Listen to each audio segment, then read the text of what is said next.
पहलगाम हल्ल्याचा प्राथमिक अहवाल गृह मंत्रालयाला सादर करणार एनआयएचे महासंचालक आज श्रीनगरहून दिल्लीला जाण्याची शक्यता।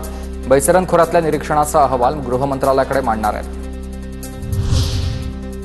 राजस्थानमधून पाकिस्तानी जवान ताब्यात। श्रीनगंगा या परिसरामधून पाकिस्तानी जवान ताब्यात, तर पाकिस्तानी जवानाचा भारतीय हद्दीमध्ये घुसण्याचा प्रयत्न झालाय।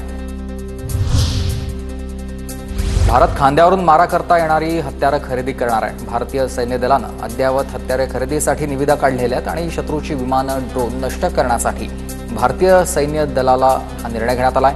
लष्कर 48 लॉन्चर्स 85 क्षेपणास्त्रांसह खरेदी करणार आहे। पहलगाम हल्ल्यानंतर रत्नागिरीमधील किनारपट्टीवरील बंदरामध्ये विशेष काळजी। सुरक्षेच्या दृष्टीनं बंदरामध्ये कोम्बिंग ऑपरेशन, बोटींवरील खलाशांची कसून चौकशी। रत्नागिरी, रायगड, सिंधुदुर्गातल्या बंदरात शोध मोहीम राबवण्यात आली आहे। भारतासोबत आमचे मैत्रीपूर्ण संबंध आहेत आणि फजलूर रहमानच्या विधानावर बांगलादेश सरकारचं स्पष्टीकरण। बांगलादेशनं भारताच्या ईशान्येकडील राज्यांवर ताबा मिळवावा। निवृत्त बांगलादेशी मेजर जनरल फजलूर रहमाननं गरळ ओकलेली होती।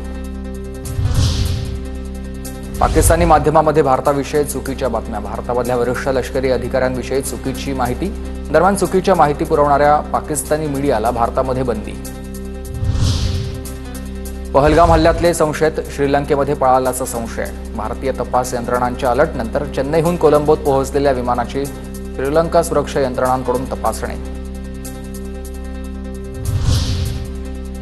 पहलगामच्या हल्ल्याच्या या निषेधार्थ जर्मनीमध्येच मोर्चाचं आयोजन करण्यात आलं होतं। जर्मनीमधील भारतीय वंशाच्या लोकांकडून पहलगाम हल्ल्याचा निषेध।